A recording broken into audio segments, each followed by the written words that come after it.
It's like Justin Baldoni saying, "I'd love to work with Blake again." Ooh, and even the audience is like laughing, but like, should we laugh at this given what you did last week? And given the appearance, she's gonna have this same reaction of, wait a second, why are you making fun of me? I thought you had our back, Sarah Live. What's going on? And then we've also got this story, Justin Baldoni. Now, as you know, these jokes are written like sometimes up until the minute. Who else has a question? I have a question. Oh, hey, Ryan Reynolds. Hi. Hey. How's it going? Great. Why? What have you heard? Colin is now married to Scarlett Johansson, who Ryan Reynolds allegedly, the rumors are, cheated on her with Blake Lively. What? Listen to Colin crack even before he says it, because he knows this is going to get me in trouble. Which is like Justin Baldoni saying, "I'd love to work with Blake again." Her playing, why? What? Is there something wrong? Yeah, clearly, guys, the joke didn't hit. Blake Lively, a Hollywood darling, a picture-perfect starlet, and a fan favorite. She's been known for her grace, charm, and an almost untouchable reputation. But now, she's at the center of an $80 million lawsuit against Saturday Night Live, a move that has left both fans and critics completely stunned. And the craziest part, it all started because of one single joke that has now spiraled into one of the biggest media storms of the decade. What seemed like an offhanded punchline quickly escalated into a full-blown legal war, pulling SNL, Colin Jost, and even her husband Ryan Reynolds into the chaos no one saw coming. And no one knows exactly where it will end. But what was so terrible about this joke? Why did it strike such a nerve? And most importantly, how did it send shockwaves through Hollywood, reshaping public opinion overnight? Buckle up, because the story just keeps getting wilder, and the deeper you dig, the darker it gets.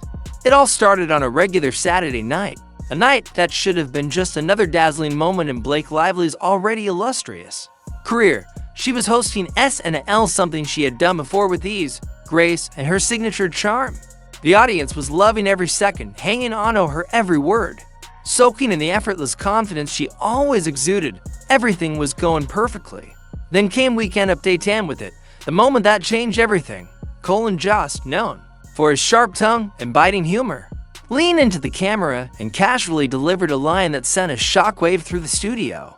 Blake Lively is reuniting with Justin Baldoni for a new project. I guess when Ryan's away, the co-stars will play. At first, there was a ripple of laughter, but it was quickly followed by an odd, unsettling energy in the room, a few murmurs, a couple of awkward glances exchanged between audience members, a nervous chuckle from someone who wasn't quite sure if they should be laughing. And then there was Blake. For a split second, her entire demeanor shifted. Her smile faltered, her eyes flashed with something unreadable, and she forced out a reaction that was just convincing enough to pass, if you weren't looking too closely. But for those who were, the tension was palpable, because this joke wasn't just a joke. It was a thinly veiled jab at her personal life, a loaded statement disguised as humor, a direct hit that landed hard, and she wasn't laughing. Let's rewind. Ryan Reynolds and Blake Lively have always been Hollywood's golden couple, the kind of duo that seemed untouchable, but behind the glamour, behind the Instagram perfect moments, things weren't quite as idyllic as they seemed. The timing of Blake's SNL appearance was, let's just say, complicated. Rumors had already been making the rounds, whispers of tension in their marriage, speculation that Ryan was spending way too much time on set with a certain actress. And not just any actress, someone with a reputation for getting a little too close to her co-stars. And then, there was Colin Jost. On the surface, he was just SNL's beloved funny guy. But in this story, he was more than that. He was married to Scarlett Johansson, Ryan's ex-wife. A woman whose name still sparked whispers whenever Ryan's came up. Coincidence? Maybe. But in Hollywood, where every move is calculated, every moment is scrutinized, and every joke has layers, maybe it wasn't just an offhand remark. Maybe it was a calculated dig. A carefully timed moment that was always meant to stir the pot. Why? Because, we're making light of the whole situation because it centers on your wife accusing a guy of, right? That's why it's no laughing matter. So now, what's fascinating, though, is the judge denied it. The judge was like, nope, Nope, you do not have a good enough excuse. Learning more about Blake, her mother, the way she is, the entitlement and selfishness and demands she needs to have in order to have authority. It doesn't surprise me that she has spun this narrative in her favor. This is what blew me away. When she first came out with all this, I went, what he is, you know? And as a... Everyone did. We'll do what we want because we're more powerful than you. And he finally had enough and he countersued. Because if there's one thing this industry thrives on, it's drama. And this was just the beginning. Within hours, the internet completely exploded. News outlets, social media, and entertainment blogs were all on fire. The headline, Blake, lively is suing SNL for defamation. The internet was in shock, and everyone had an opinion. Her legal team came out swinging, claiming the joke wasn't just inappropriate, it was damaging. According to them, it strongly implied an affair, leading to an avalanche of harmful speculation that had severely impacted her reputation. An emotional well dash being done in response. Blake didn't hold back. She filed a bombshell lawsuit demanding an eye-watering $80 million in damages, citing irreparable harm to her career, mental health, and family life. The internet was divided. Social media had exploded, with people taking sides faster than ever. Some fans rallied behind Blake, arguing that Hollywood has a long history of tearing down women with baseless rumors and cruel speculation. They saw this as another example of an industry that thrives on damaging reputations, but others, they weren't convinced. Many questioned if she was overreacting. It was literally a joke. Does she really think this is worth $80 million? If this counts as defamation, then every late-night show host should be in court by now. And then, things completely spiraled out of control. The lawsuit took on a life of its own, with new revelations, legal drama, and shocking twists unfolding by the day. Instead of calming things down, Blake went into full crisis mode, pulling out all the stops to control the narrative. She didn't just hire any PR firm, she brought in a high-profile crisis manager with deep ties to intelligence agencies and high-stakes reputation management. That's not the kind of damage control you initiate for a simple misunderstanding. This was a full-scale operation. But here's where it gets even messier. Blake has spent years publicly criticizing other celebrities for manipulating the media, calling out those who tried to twist the truth in their favor. And yet, now she was doing exactly that, or at least, that's how the public saw it. Her legal team didn't just defend her stance, they doubled down hard, aggressively pushing the narrative that SNL had grossly crossed the line and needed to be held accountable. They issued statements, arranged exclusive interviews, and painted Blake as the victim of a cruel, reckless industry that had finally gone afar. But here's the problem, the backlash only grew stronger. What started as skepticism turned into full-blown outrage. The lawsuit wasn't just being questioned anymore, her entire public image was unraveling before everyone's eyes. The once beloved Hollywood darling was now being seen as calculating, hypocritical, and out of touch. And in the age of the internet, once public perception shifts against you, it's nearly impossible to turn it back.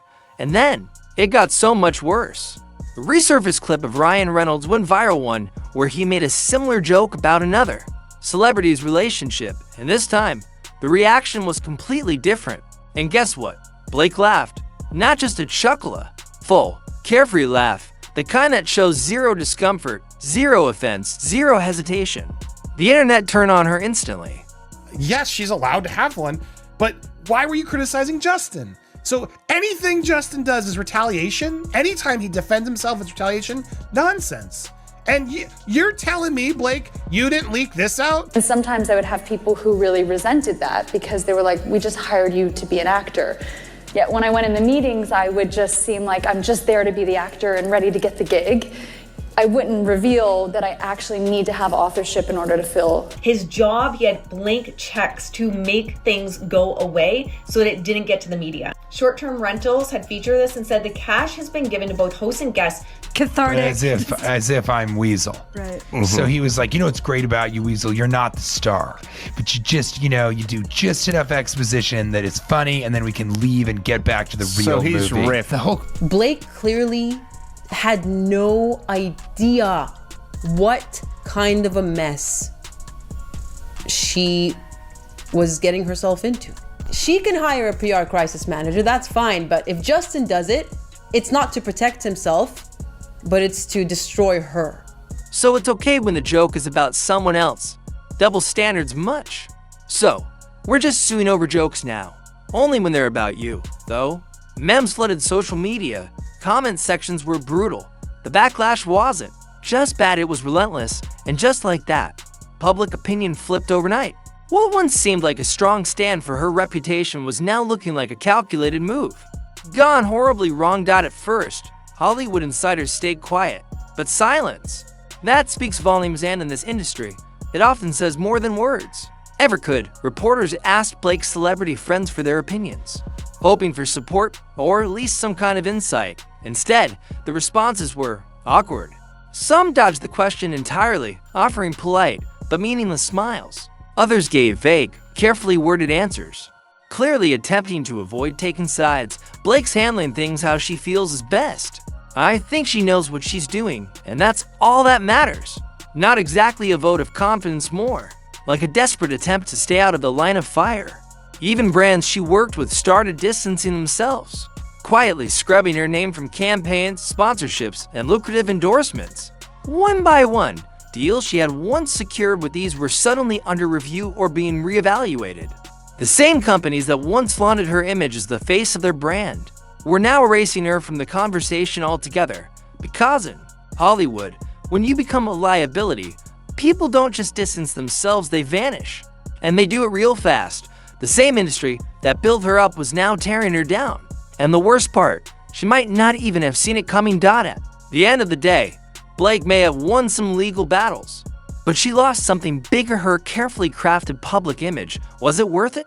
A single joke led to a legal war, a media frenzy, and a career shift no one saw coming. And in Hollywood, sometimes the real damage isn't done in court, it's done in public opinion. So, what do you think? Was Blake right to sue? Or did she just make things way worse for herself? Let us know in the comments. And don't forget to like and subscribe, because this is one story that's far from over.